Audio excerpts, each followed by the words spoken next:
Never underestimate this thin thread. This thread is made from nanoblade material. Although it's only 1/10 the thickness of a human hair, it is capable of slicing an entire ship in two. To retrieve the hard drive from Judgment Day, experts tried various methods. All methods such as lightning strikes and nerve gas had too limited a range. The ship's crew still had enough time to destroy the hard drive. A neutron bomb could knock everyone unconscious, but it also risked damaging the hard drive. At that point, the captain proposed cutting the ship using nanoblades.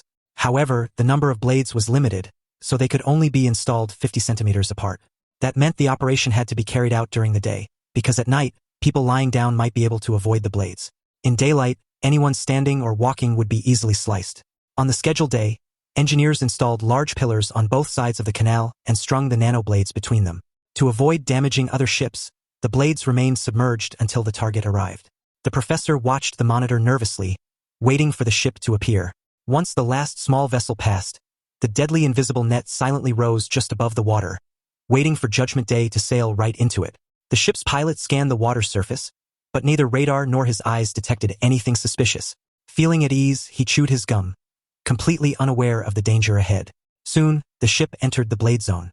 At first, nothing seemed out of the ordinary, but the ship's bow had already been sliced into 50-centimeter segments. As the ship continued moving forward, sparks began to appear. Followed by strange grinding noises, the crew finally sensed that something was wrong, but they still couldn't see the blades. Even when the life buoys were severed, they had no idea what was happening.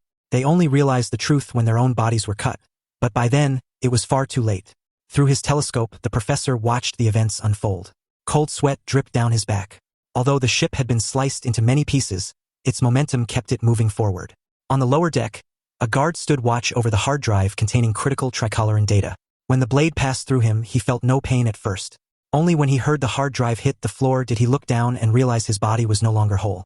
After fully passing through the blade zone, the ship drifted a little further before finally collapsing with a deafening screech of metal. The entire vessel was destroyed like a house of cards, crumbling into a heap of scrap metal. Everyone on board was killed,